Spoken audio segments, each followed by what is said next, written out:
educating city. Betul sekali. Betul sekali. Ini state of the art. Saya seneng. Tadi saya ngomong sama Romo Iwan. Ini saya seneng ini kalau kita diskusi itu ngobrol langsung, provocative good questions itu selalu stimulating ideas. Kita selalu senang. Itu sebabnya kalau saya diwawancara Kak Hermin itu selalu menarik karena dia selalu menyudutkan. Bukan menyudutkan mereka negatif. Dia memaksa kita untuk goes beyond the envelope, untuk berpikir lebih jauh. Beda antara education city and educating city. It's very different. Kalau kita bicara tentang educating city, itu adalah kota yang tidak terkungkung, kota yang terbuka, betul ya, Prof? Terbuka, yang interaksi, yang di situ ada proses interaksi is the core of education. Apa sih sebetulnya pendidikan itu? Pendidikan adalah interaksi antar manusia. Itulah pendidikan. Ketika terjadi interaksi, ada proses pembelajaran. Ada proses pembelajaran. Dan educating city adalah kota yang pelaku-pelaku di dalamnya itu punya kesempatan untuk berinteraksi dengan baik. Matenun. Ini saya dapat suplai air jeruk hangat. Mohon maaf bagi yang lain nggak terima nih. I will explain later why. Saya tidak bisa membayangkan harus menjawab apa sama anak-anak saya nanti, Pak. 20-30 tahun lagi kalau anak-anak saya itu tanya, mereka manggil saya Abah. Abah, waktu Abah dipanggil untuk ikut ngurusin Jakarta, Abah kenapa tidak mau? Saya mau jawab apa, Pak? Oh, saya maunya kerja yang penuh tepuk tangan. Saya mau kerjanya di lingkungan pendidikan yang dipuji-puji semuanya, Pak. Yang nggak ada konflik, yang tidak ada tantangan, yang penuh dengan puji-pujian, jalan ramai, yang penuh dengan segala macam hingar-bingar. Saya katakan saya pilih ambil tanggung jawab, meskipun punya konsekuensi yang tidak besar. Tapi saya katakan pada mereka yang tidak kecil, saya katakan mereka, nak, ayahmu kalau dipanggil untuk ikut tanggung jawab, ayahmu nggak akan mundur, ayahmu akan siap untuk mengatakan saya ingin tanggung jawab untuk republik ini. Saya mau tanggung jawab. Bawa misi apa? Pak, nanti kalau saya 1 tahun di hari akhir nanti, di akhirat saya, Pak, kita belum tahu ya nanti ke sana. Kalau kakek saya ketemu, saya tanya, Nis, kita generasi ini ikut bikin republik, kalian mau disuruh ikut ngurusi republik nggak mau ya? Maunya mikirin diri sendiri ya? Maunya mikiri kekayaan sendiri, mikiri keluarga saja ya? Anda nggak mau mikirin. Lalu kita ketemu orang-orang seperti Natsir, seperti Hatta, seperti yang menghibahkan semuanya buat republik. Terus kita mau bilang apa sama mereka? Mohon maaf ya, eranya berbeda. Gak bisa. Saya ambil. Karena itu pendekatannya. Kenapa saya jawab ini, Pak Dr. Paulus? Karena saya akan membawa pendekatan yang berbeda di Jakarta.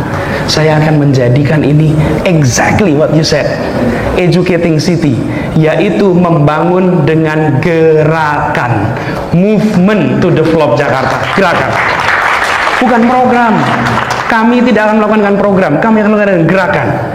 Pemimpin menggerakkan. Bapak Ibu sekalian, republik ini dibangun dengan gerakan, bukan dibangun. Kalau republik ini dibangun pakai program, Pak, nggak bertahan, Pak. Coba bayangkan, kalau pendekatan program itu artinya apa? Semua dikerjakan oleh pemerintah, rakyat bayar pajak, rakyat nyoblos, rakyat menonton. Itu program. Kalau gerakan, maka rakyat bayar pajak, rakyat nyoblos, rakyat ikut berpartisipasi, kolaborasi. Loh, kalau kita pakai pendekatan program, peristiwa 10 November tidak terjadi, Pak. Rakyat Surabaya itu akan bilang, monggo silahkan Kementerian Pertahanan berperang lawan Belanda. Semoga menang. Kalau kalah kami kritik, kalau menang kami puji. Enggak, semuanya ikut terlibat. Jadi, ketika kita bicara educating city, we are talking about getting everyone on board.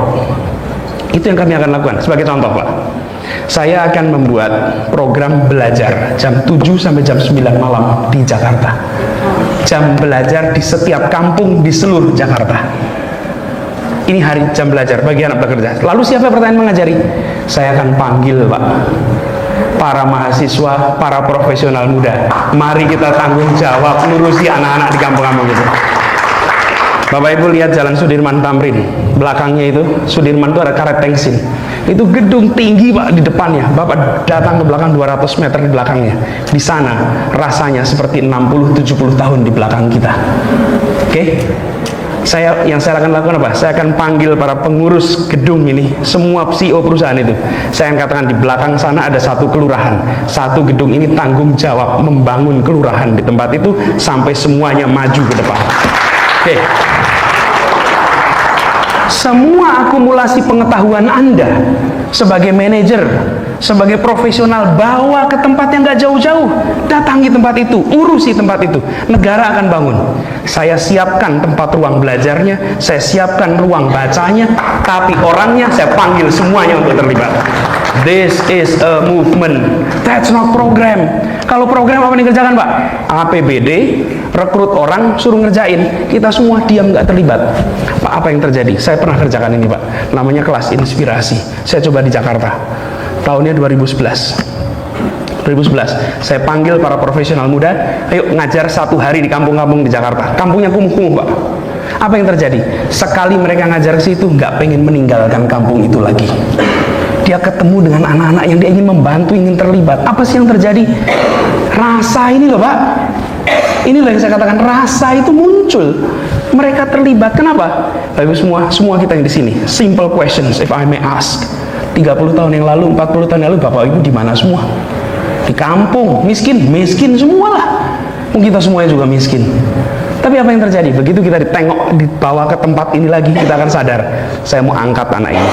Jadi, leadership yang ditawarkan adalah movement based leadership, not a programmatic approach leadership. Itu yang akan ditawarkan. Dan saya akan panggil semuanya Pak untuk terlibat. Pak, kalau udah dipanggil begitu Pak, nggak lihat agama Pak, nggak lihat agama, nggak lihat ini. Saya beri contoh Pak. Indonesia Mengajar. Ini contoh persis Pak. Indonesia Mengajar deh. Saya bawa satu anak, direkrut perempuan, peranakan Tionghoa, lulusan ITB, IP-nya di atas 3,8, sudah diterima beasiswa di Belanda, asalnya Jakarta dari kota. Bapak lihat penampilannya langsung tahu, this is truly Chinese. Coba lihat penampilannya. Tahu apa yang terjadi Pak? Kami kalau menempatkan orang random Pak, kami tempatkan dia di pegunungan Majene, Sulawesi Barat. 100% penduduknya muslim dan tidak pernah bertemu dengan penduduk non muslim. Oke, kira-kira tegangnya gimana itu Pak? Yang mau datang deg-degan, yang mau nampung deg-degan. Sama, satu kampung tuh musyawarah Pak. Siapa yang mau menerima? Semuanya bertanya, nanti kalau dia makannya babi gimana? Loh, ini pertanyaannya apa loh di lapangan loh? Nanti kalau makannya babi, terus nanti kalau dia ibadah gimana? Musyawarah Pak. Dan satu keluarga menyatakan kami mau terima dia, tinggal di rumah kami. Tinggallah anak itu di situ, tinggal di rumah situ. Apa yang terjadi Pak ketika tinggal di situ? Setelah 2 bulan anak ini di sana, perempuan ini Pak, dia diperlakukan, dicintai seakan-akan dia lahir dan besar di desa itu oleh seluruh penduduk tempat itu. Dan yang menarik Pak, yang menarik, kalau hari Minggu diboncengkan naik motor ke gereja Pak. Dan dia bilang dulu nggak ke gereja tiap minggu Pak. Sekarang malah dia jadi ke gereja tiap minggu. Karena sekampung kalau di dalam Islam kan wajib sholat Jumat Pak. Dia dipandang wajib untuk minggu gereja, dianterin gantian Pak. Dan saya katakan, this is Pancasila not in the spoken languages, this is Pancasila in reality. Saya sambung pertanyaan yang ketiga, Pak, kenapa kata-kata itu penting? Karena cerita seperti ini yang membuat kita berubah. Republik ini tak lagi berkomunikasi, pemimpin tak lagi berbicara dengan rakyat, pemimpin tak lagi menyebarkan gagasan. Semua pendiri Republik ini adalah pemimpin, dan semua pemimpin pendiri Republik ini adalah pendidik. Cek itu semua. Semuanya pendidik. Bentar nggak Kremen? Cek. Semuanya adalah pendidik. Dan itu mengatakan bukan Anies Baswedan, yang mengatakan adalah Muhammad Hatta. Muhammad Hatta mengatakan bahwa setiap pendidik adalah pemimpin, dan setiap pemimpin adalah pendidik.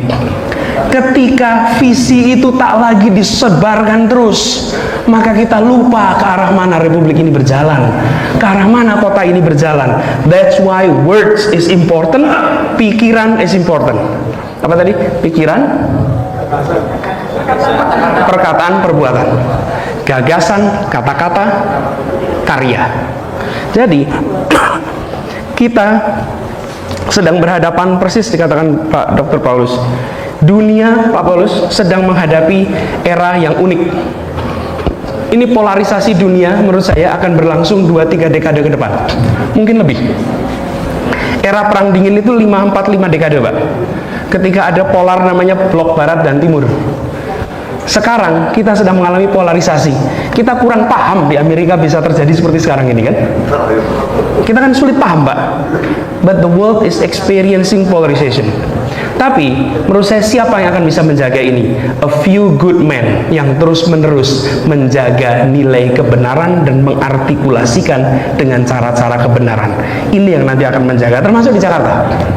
Termasuk di Jakarta. Orang-orang berani yang bisa mengekspresikan dengan bahasa modern, dengan cara yang tepat, dia yang akan menjaga kepancasilaan kita. Tapi dinamika ini akan jalan terus. Dinamika ini akan jalan terus, nggak akan berhenti, nggak akan berhenti begitu saja. Karena apa? Polarisasinya terjadi di seluruh dunia, bukan hanya di Jakarta. Bapak Ibu, bulan Agustus kemarin, majalah Time, covernya, kenapa internet menjadi tempat hate. Cover majalah Time. Jadi kalau kita di Jakarta buka sosmed, rasanya kok kayak orang perang di sosmed. Itu bukan hanya di Jakarta, di seluruh dunia. Tapi saya percaya fase ini akan terlewati, Pak. Fase ini terlewati. Kenapa? Karena masih ada orang-orang baik, Pak. Seperti, ya mudah-mudahan kita semua yang berada di tempat ini yang akan menjaga itu semua. Jadi saya akan menjadikan berikhtiar nih, Pak, membuat kota ini menjadi educating city, karena semua berinteraksi.